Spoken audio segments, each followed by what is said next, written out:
자, 이제 내리막 오르막 주행을 조금 한 가지 케이스만 더 한번 보여드리면 좋을 것 같아요. 물론 지금이 정체 상황은 아니기 때문에 여건이 되면 오르막에서 뭐 멈췄다 갔다 이런 걸 한번 해보겠지만, 그게 안 되면은 그냥 이론상으로밖에 설명을 드릴 수 없는데, 간단한 건 사실은 연습을 자꾸 해보시는 방법밖에 없습니다. 그러니까 계속 안 된다 그러고 안 하시면은 늘 수가 없겠죠, 당연히. 그러니까 안 되는 부분이 내가 어디고 왜 안 되는지를 스스로 생각을 한번 해보시고, 그런 생각을 계속 해보시면서 답을 못 찾게 될 때, 그때 이제 제 영상을 보시면 도움이 좀 되실 수도 있을 것 같아요. 자, 그 다음에 이제 뭐 주차장 같은 경우에도 같은 골뱅이라도 이 폭이 좀 좁은데, 지금 이제 제가 가볼 곳은 좀 폭이 좁은 곳인데, 그런 경우에 내리막 경우에 따라서 이제 내리막이 될 거고요.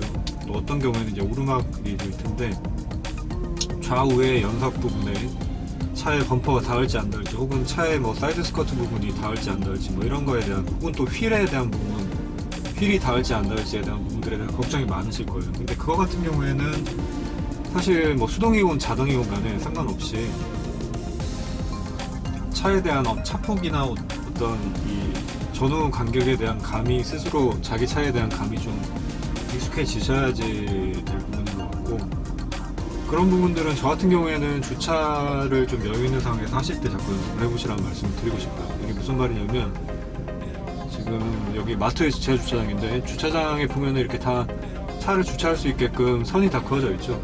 그 선에 어느 정도까지 내가 딱 원하는 위치에 맞출 수 있을 것인지, 뭐 이 정도까지 넣으면 앞범퍼가 앞 라인에서 어느 정도까지 올 건지, 혹은 왼쪽 라인에 이 정도 맞추면 오른쪽은 어느 정도 공간이 남을 것인가, 이런 거에 대한 것들을 자꾸 연습을 해보시면, 그러면 상대적으로 차에 대한 이 차폭감에 대한, 혹은 전후감에 대한 이런 부분들이 조금 더 빨리 익숙해지실 겁니다. 저는 이제 그렇게 하면서 좀 많이 그런 감각들이 발전이 됐던 것 같거든요. 그래서 그런 부분들을 주차할 때, 사실 주차할 때는 자기만 조심하면 사고가 날 일이 없죠. 근데 일반 도로 다닐 때는 내가 아무리 조심을 해도 사고가 날 수 있는 위험이 항상 도사리고 있는데, 주차할 때는 나만 조심하면 사고 날 일이 없기 때문에 좀 여유 있는 그런 공간에서 주차를 하시면서 그런 부분에 대한 연습을 좀 해보시라는 말씀을 드리고 싶고, 자, 그러면 이제 나가면서 계속 보여드려 보겠습니다.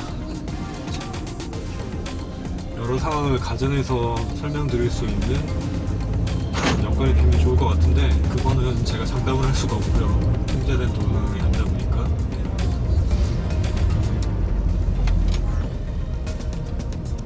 자, 방금 제가 코너 돌 때, 그럴 때도 보통은 아마 클러치를 같이 밟으면서 도시는 분들이 아마 대부분 있을 텐데, 저는 거의 뭐 웬만한 상황에서 거의 진짜 지금 속도가 한 15km 정도 되는데, 한 10km 미만 정도, 뭐 이 정도 속도가 아니면 사실 클러치를 같이 밟는 경우는 그다지 많지 않은 것 같습니다. 제가 그걸 이제 일일이 다 분석을 해보는 게 아니긴 하지만,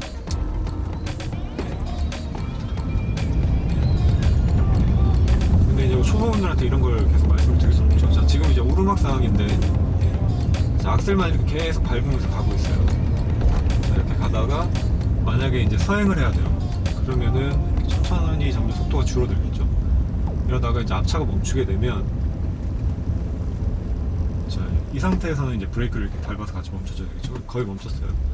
자, 이때 약간씩 RPM을 조금씩 높여주면서, 뭐 소위 훅갓이라고도 얘기를 하는데, 저는 뭐 훅갓이라는 말이 일본 말인 것 같아서 별로 안 쓰고 싶지만, 이렇게 블리핑, 영어로는 뭐 블리핑이라고 얘기를 하고요. 악셀 페달을 툭툭 쳐주면서 RPM 유지를 좀 해줄 필요가 있는 거죠. 오르막에서는 아무래도 힘이 좀 더 필요하니까요. 그런 과정들이 필요하게 되고, 완전히 멈췄을 때는 사이드 브레이크를 사용하시는 것도 초보분들한테는 도움이 되는 방법입니다. 자, 지금 굉장히 서행을 하면서 이제 1단으로 페달캠 보시면 다 아시겠지만, 제가 클러치를 밟거나 뭐 이런 브레이크를 따로 밟거나 이런 조작이 없이 그냥 악셀 조작만 가지고 속도를 조절하면서 올라온 거를 보실 수 있었을 겁니다. 자, 그래서 이런 과정들이 제가 그러면 누구한테 이제 배워서 지금 이렇게 하고 있느냐, 사실은 제가 수동운전을 면허 시험 칠 때 말고는 따로 배워본 적이 없는데, 면허 시험을 칠 때는 뭐 오르막을 어떻게 올라가고 내리막을 어떻게 내려가고 이런 거에 대한 설명을 해주질 않죠. 뭐 해주는 분들이 있을지 모르겠지만 저는 일단 그렇게 배우지는 않았거든요. 그냥 출발할 때는 반클러치를 뭐 어떻게 하고 그냥 정말 기본적인 아무나 다 배우는 것들에 대한 내용밖에 못 배웠습니다. 근데 이제 제가 수동 운전을 좋아하고 계속 어떻게 하면 조금 더 부드럽게 운전을 할 수 있을까에 대한 생각들을 지금도 여전히 계속 하고 있어요. 조금 더 어떻게 하면 부드럽게 운전을 할 수 있는 방법이 없을까. 반클러치 시간을 최소화시키면서도 차가 부드럽게 나가게 할 수 있는 방법이 없을까. 이런 거에 대한 고민을 사실 계속 하고 있습니다. 이제 그렇게 하다 보니까 다양한 방법을 시도를 하게 되겠죠. 뭐 이렇게 돼보고 저렇게 돼보고 이런 방법들을 시도를 해보게 되는데, 그런 방법들을 이제 계속 시도를 하게 되면서 그러면서 이제 뭐랄까 제가 좀 몰랐었던 부분들 혹은 차의 반응에 대한 부분들에 대한 이해가 조금씩 늘어나는 거죠. 그래서 이제 이런 부분들을 찾아냈다라고 보시면 적당할 것 같고요. 그러니까 이제 운전을 조금 능숙하게 잘 해보고 싶다라고 생각이 만약에 드신다면, 제가 이렇게 했었던, 물론 이제 저는 그게 좋았기 때문에, 그런 발견하는 과정들도 좋았기 때문에 뭐 여러 가지 시도도 해보고 뭐 그렇게 했겠지만, 근데 사실 수동운전을 지금 좋아하고 만약에 수동운전을 하고 싶다는 생각이 드신다면 아마 다 제가 처음에 시작할 때 그 생각했었던 그런 느낌들을 똑같이 생각하고 계시지 않을까 싶거든요. 그래서 이제 좋아하는 부분이니까 아무래도 좀 다양하게 시도를 해보고, 사실 뭐 차에 정말 무리가 가는 행동이다라고 하면은 반클러치를 유지를 한 상태에서, 반클러치라는 게 이제 클러치 그 디스크랑 그 플라이휠이랑 이게 이제 딱 고정이 이렇게 붙어가지고 고정이 돼 있는 상태가 아니고 디스크에서 계속 마찰이를 한 상태죠. 이제 그런 상태이기 때문에 뭐 그런 상태에서 악셀 페달을 지속적으로 계속 밟고 있는다든지 RPM을 높이 오랫동안 사용을 한다든가 이런 상황만 아니면 사실 크게 이렇게 제가 보기에는 무리가 갈 상황은 없거든요. 그거 말고는 사실 그렇게 해도 클러치가 타는 냄새가 날 것이고, 그 다음에 기어를 내가 잘못된 타이밍에 미처 이제 클러치를 끝까지 다 밟지 않고 기어를 넣는다든지, 아니면은 기어가 다 들어가기 전에 클러치를 떼버린다든가 이런 비정상적인 조작을 하게 되면 소위 얘기하는 기어 갈리는 소리가 나죠. 드드득 이런 소리가 나면서 지금 네가 하고 있는 행동들이 정상적이지 않은 조작이다라는 거를 차가 알려주죠. 그러니까 그런 상황들만 피해서 조작을 하시면 차에 크게 문제가 될 일은 없습니다. 그러니까 그 범위 내에서 다양한 조작들을 해보시면서 어떻게 하면은 조금 더 부드럽게 조작을 할 수 있을까, 이런 고민들을 계속 해보시는 게 저는 좋다고 봐요. 그런 것들을 하는 와중에 운전 실력이 이제 향상이 되거든요. 그래서 이제 그런 부분들에 대한 말씀을 좀 드리고 싶고, 제가 운전 실력이 향상이 되는 걸 자꾸 말씀을 드리고 또 여러 가지 수동 운전을 하는 데 있어서 필요한 테크닉들에 대한 말씀을 드리는 이유는, 차를 능숙하게 다룰 수 있으면, 그러니까 여유가 생기죠. 아무래도 여유가 생기면 그 여유를 아무 곳에서나 난폭 운전하는데 쓰시라는 그런 의미가 아니고, 그런 여유를 내가 위기 상황이 왔을 때 좀 신속한 조작을 통해서 그런 상황들을 탈출할 수 있게끔, 그런데 이제 쓰라는 말씀을 드리고 싶어서 저는 이제 이런 기술들에 대한 부분을 계속 설명을 드리고 있고요. 자, 말씀을 드리는 순간 주차장에 들어왔으니까,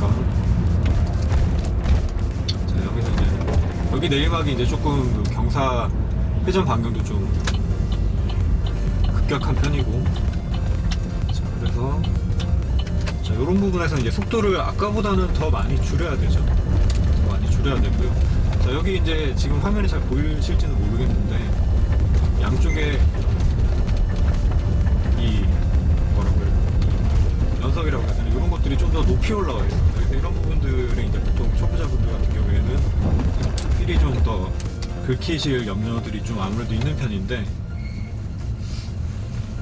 속도를 많이 천천히 줄이시면서 내가 앞부분에 대한 감이 잘 없다라고 하면은 일단 무조건 천천히 가셔야 되고요. 천천히 가시면서 좌우에 대한 감각들은 사이드 미러를 계속 확인을 하셔야 돼요. 그러니까 사이드 미러를 보시면서 내가 지금 어느 정도 센터를 달리고 있는지, 그러니까 이렇게 직진으로 내려가는 경우 말고 차가 회전을 하는 와중에 내가 어느 정도 센터를 유지를 하면서 회전을 하고 있는지 뭐 이런 것들에 대한 것들을 계속 체크를 하셔야 돼요. 그러니까 이 차폭 감각이 있어야 되는데 이 차폭 감각이 길러지려면 아까 말씀 제가 드렸듯이 주차할 때 그런 연습들을 지속적으로 해보셔야 된다는 얘기죠.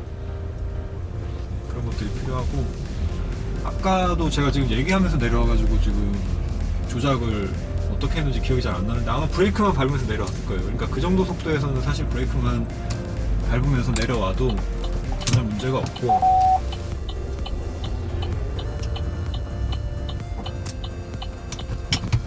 필요에 따라서는 이제 그런 경우에 클러치를 같이 밟아주시면 되는데, 그런 것들은 이제 선택을 해야 될 문제고, 내가 속도가 뭐 수치적으로 어느 정도 이하로 떨어졌을 때 클러치를 밟는다, 이런 것들은 제가 말씀을 드릴 수가 없어요. 차마다 뭐 엔진 동력을 어느 정도로 받았을 때 차가 움직이고 또 어느 정도까지는 버틸 수 있고 뭐 이런 것들이 아마 약간씩 다 다를 거라고 저는 생각을 하거든요. 그렇기 때문에 그거는 일률적으로 말씀을 드리기는 힘들고, 대신에 이제 차의 느낌을 잘 빨리 캐치를 하셔야 되죠. 그러니까 내가 이 정도로 반클러치 유지를 하면은 차가 힘이 들어가는구나, 이 정도 시점에서는 시동이 꺼지더라, 이런 것들에 대한 감각을 잘 기억을 하고 계셔야 돼요. 그래야 이제 그 타이밍에 클러치를 밟으시면 되는 거죠. 그래서 그런 부분들에 좀 유의하셔가지고 조작을 하시면 되겠고,